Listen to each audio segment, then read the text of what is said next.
Hey, Valo Fest. My name is Scott Ward. I'm a digital transformation strategist with Adobe, and today what I want to talk to you about is why I believe customer experience should be the anchor point of your business. Now, CX is I think is a pretty hot topic at the moment, and I'll talk to why that is. But I think there's a few stigmas and there's a few misunderstandings around CX, what it is and what its strategic importance it plays in terms of an organization's transformation. So I'm going to talk around that as well. Now, as we know, over the last 12 months, it's been pretty ridiculous, right? With COVID and all that kind of stuff, and we've heard it, like, it's been thrown around a lot. I heard, like, Satya, CEO of Microsoft, said we've seen 2 years worth of transformation in 2 months. I heard today that we had 10 years worth of transformation in the last 12 months. It's the point being that it's been expedited, right? And what's been really fascinating around watching COVID unfold is not just the rate of change, but the priorities of change as COVID unfolded. So if you think back, for my money, there's been kind of 4 waves that we've seen over the last 12 months. The first was as COVID hit and we couldn't go into the office, everyone's running around going, well, how do we connect if we can't go to a physical space anymore? And so we saw the explosion of collaboration technologies, be it Teams or anything like that, like Zoom, etc. But once people connected, then the question was, well, how do we secure lines of revenue? So how do we make sure that the money keeps coming in the door, right? And so suddenly there was this massive appetite for process automation, and it was around the specific automation pieces that we saw were around the ability to enable the organization to transact whilst everyone worked remotely, and or to function. So if there was core processes around the things that we needed to get done whilst working remotely, right, that they got prioritized first in that next business function wave. However, what happened then was suddenly we got all this stuff thrown in and was rolled out, and I saw sales times just crunched down. Some like 18-month sales cycles crunched into a 2-week window. It was just crazy. I've never seen anything like it. So then the question arose, well, how do we make sure what we've got remains secure and compliant? And so that was the third wave of technology purchases. And then now everyone's got all that basic plumbing in.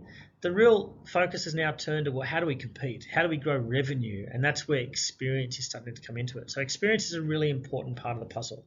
And I think realistically, we're all experienced businesses today, right? So CX, as I'm going to present, I think is fundamentally important. And particularly if you work in parts of industry that there's an equivalence of product, right? So if you're in the insurance industry, everyone's got insurance. If you're in the real estate industry, everyone's got beautiful houses, right? So in those situations where there's an equivalence, naturally, then experience becomes your main point of differentiation. And that's what we're going to talk about today. Now, one of the little insights to me, I guess, as a person, and where I really learned about the value of context and experience and these sorts of things was this place. This is Mount Merapi in Indonesia, and back in my early 20s, I climbed this thing.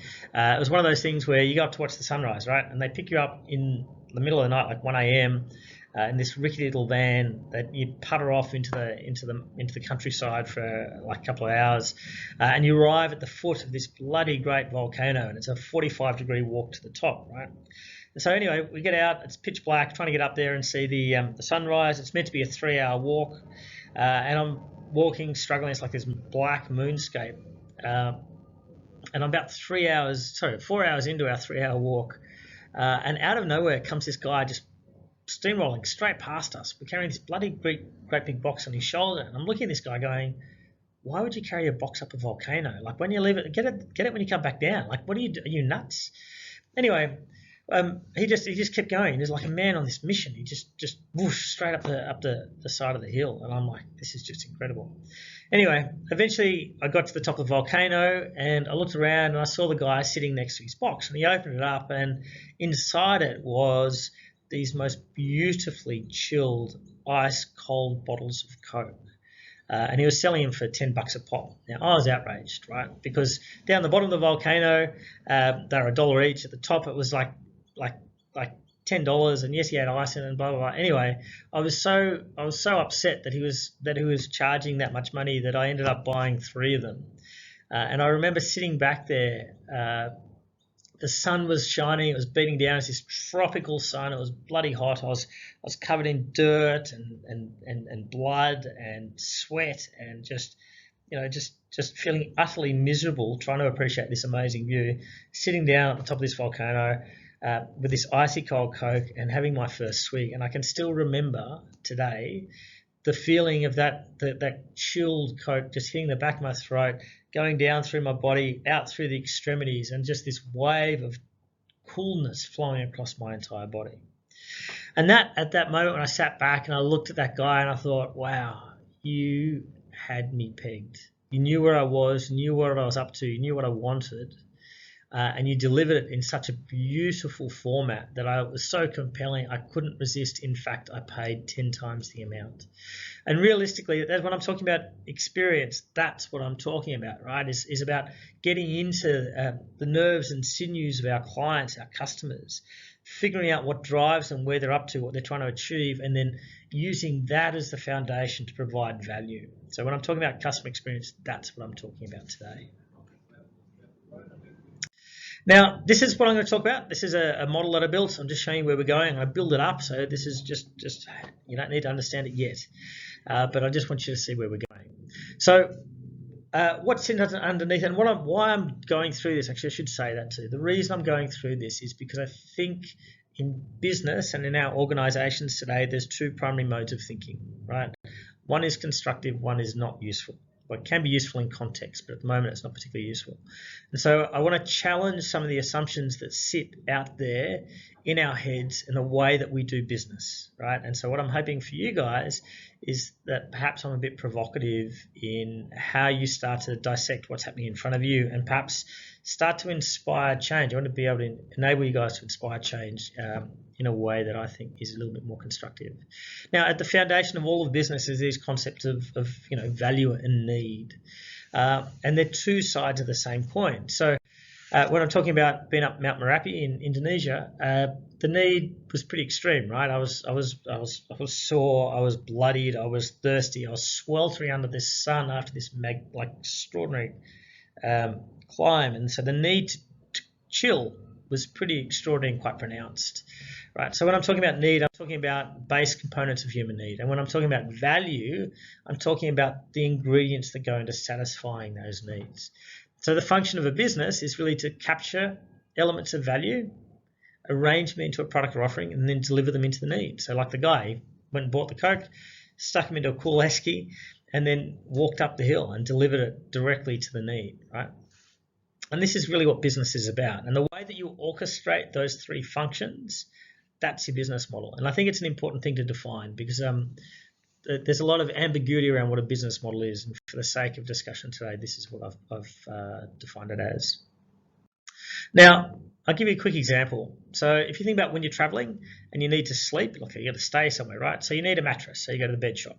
But you might also need a desk to do some work or a phone or whatever it is. So there's this other furniture that you've got to get. Now you've got to capture those things, but you need to put them somewhere. So you either build these buildings or you lease them and you arrange it into an experience like a hotel offering. And then effectively it gets delivered through the likes of travel agents or online platforms.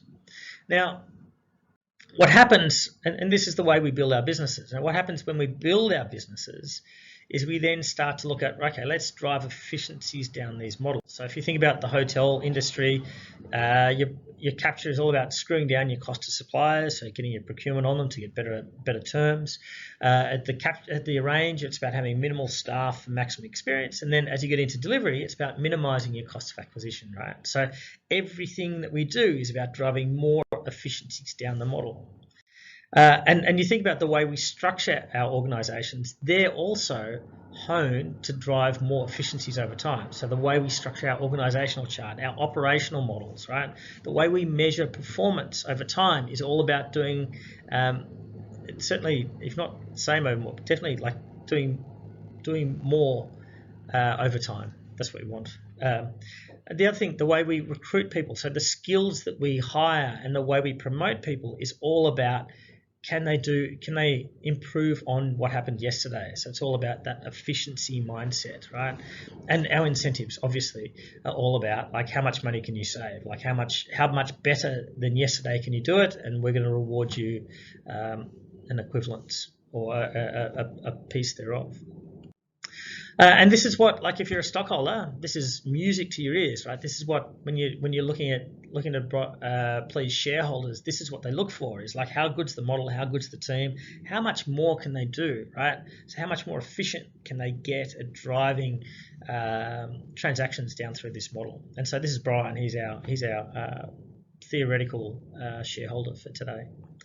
Now, what's wrong with this approach? Sounds logical, and I think there's a place in time where it is logical, to be honest. And I think stockholder value and all that kind of stuff has its place. But the thing that I think is mainly wrong with this approach, it assumes that the market is frozen in time. It assumes that the need is static, is stagnant, is not going to shift, right? And we know that's wrong. Like the market, the world we live in, is not frozen in time. It is something that is highly dynamic. I think this is where efficiency thinking becomes a curse rather than a benefit, right? And so over the last couple of years, if you think about changes we've had, absolutely, fourth industrial revolution. I'm a digital transformation strategist, right? My bread and butter is helping people navigate the complexity of this change in market. And then you throw in things like COVID. We all have had direct first-hand of experience in COVID, so I'm not going to talk about it beyond what I already have. So just to break down the tech piece, and I'm going to go into a couple of things you may have already seen. So you may have seen this already, but this is Vatican City in 05, just to get a sense of the change that had occurred around us. This is Vatican City just a few years later. Same crowd. It was at the passing of two different popes, right? Now, this, for my money, is still one of the best examples I've seen that exemplifies the change that's happened around us, right? But the challenge that we have is that our world, our businesses, many of our businesses were built on that world on the left, but now we're asking them to transact in that world on the right, right? So there's a mismatch. They're not fit for purpose. And digital transformation is the process of rewiring our organizations in order to transact effectively in a digital economy. That's it. That's all that digital transformation is about. And it's how do we get there? How do we take the steps to get into that space? And if you look at our existing organizations, everything, this fixation, this obsession with efficiency has effectively acts as an inoculation against change. We have hardwired our organizations to repel change at scale, and it is killing us. This shareholder thinking is, I think it has value in environments of low change, when you do have consistency in market, but we're not in that market anymore, and so it is more. I think it's more dangerous than it is instructive at the moment. You can't give up efficiency, obviously, but it should not be the primary driver. So what does change look like, right? Now, what I've got, these green lines represent what's possible, right? The scope of what's possible. And this shifts over time. So with COVID, we can't go to the office, customers can't go to the shop. What's possible has shrunk, right? But with technology, what's possible has exploded up and out, right? So there's more that's possible today than there was before.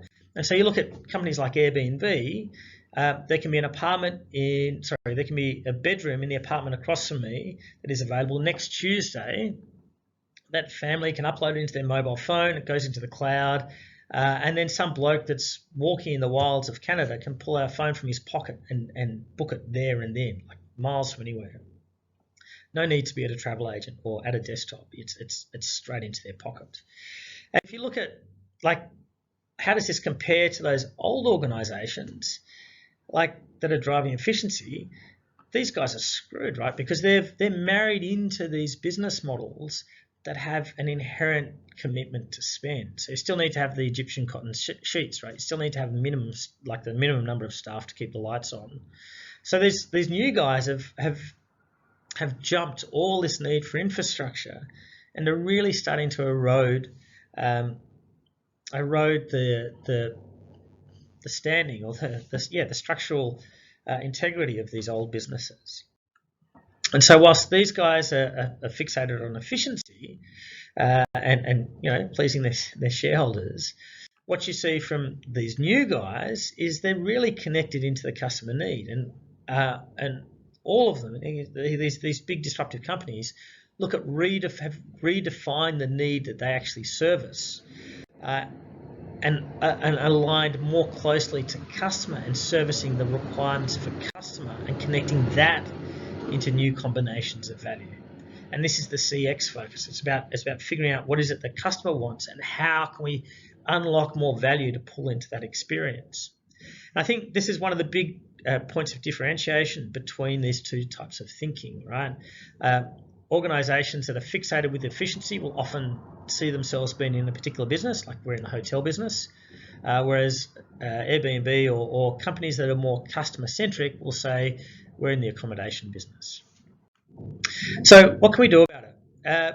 Like, this is the world. We know it's changed. We know that our organizations are not fit for change. They're not change ready. And so we've got to figure out a way of how do we go from here into that space. And this is the big dichotomy. Now, and I just draw a bit of a long bow here. An applicable story was back in the 60s when Kennedy was trying to figure out, they'd formed NASA, and he and the head of NASA, I can't remember the guy's name, were talking about, like, what is it? How do they wanted to beat Russia? That was the big thing. They wanted to show dominance in space and to show technical superiority, right? And they really wanted to own this new landscape. And so there was all these conversations around, well, how do we do that? And so the head of NASA wanted the vision to be preeminence in space. Like he thought preeminence in space spoke everything around the vision, right? But the reality is that space as a concept and as a reality is too expansive, right? It's just huge. Preeminence means nothing. Preeminence is so waffly. It's very hard to track.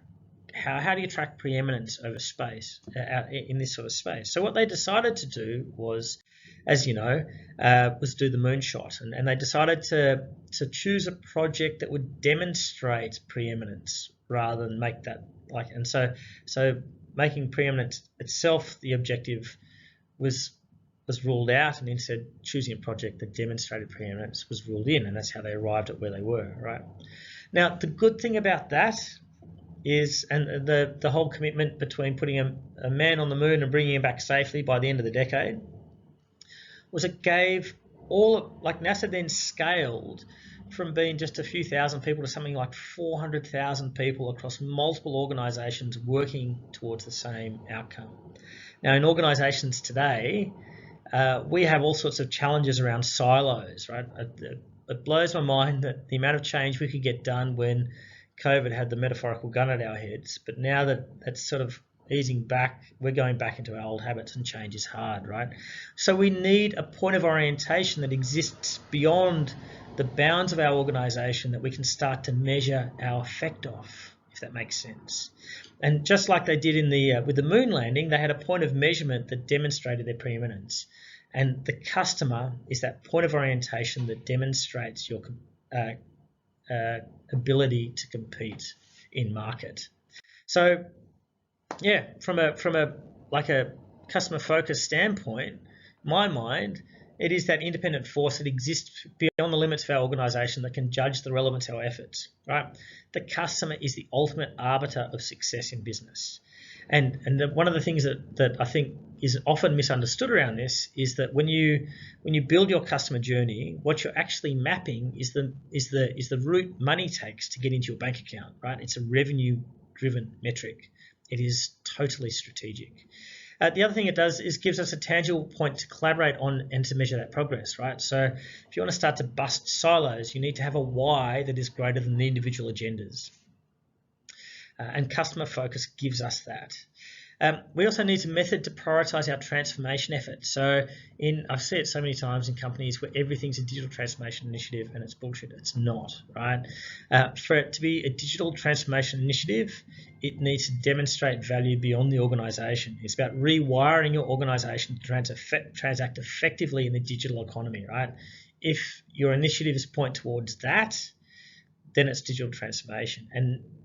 And by linking that to the customer, you're working from the transaction backwards, right? I don't think there's a better way of doing it. And it gives an impetus for purpose. Like purpose at its core level, like we've got the purpose economy, everyone talks about that at the moment. But when you think about it, what purpose actually means is being in service. That's it.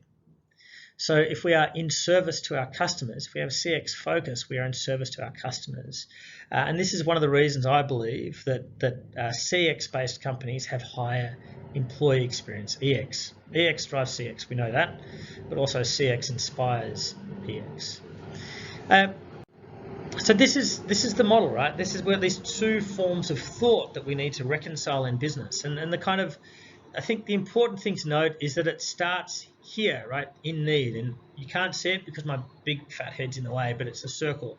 And what I'm saying is understanding the need of the client, of our customer at its granular roots, like in its most its most granular, most intrinsic is what we're trying to figure out, right?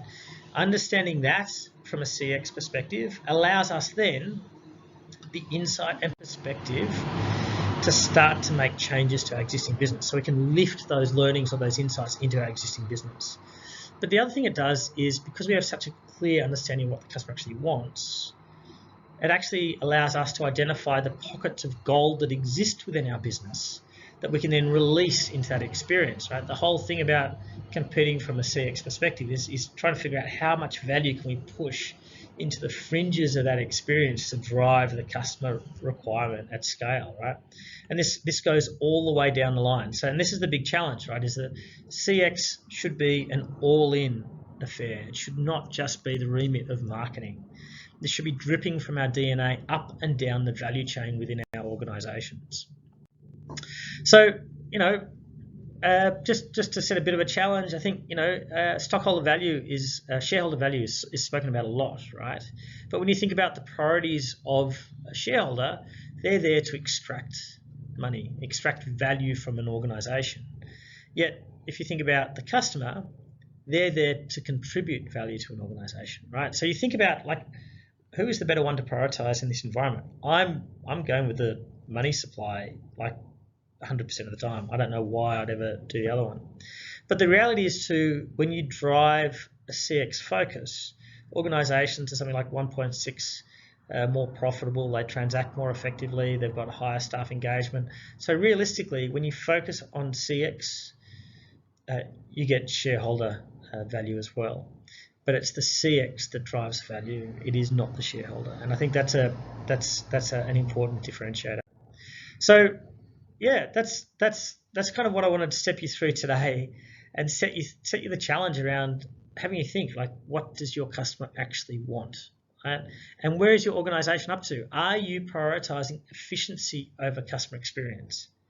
And if you are, why? Like, what's it going to take to change? I think it's a really important conversation that we need to have, but we need to position it in the right way, otherwise it gets misunderstood. So yeah, if that's pretty much all I wanted to reach out for today. Is just to be a bit provocative around, think, where are you up to? What are you trying to achieve? How are you going to get there? And how are you prioritizing the customer as part of that experience? Because it is central. If you want to reach out to me, if you go to neverforgetthis.com, it takes you to my LinkedIn. Feel free to reach out, add me, whatever. Thank you for taking time, guys. Bye.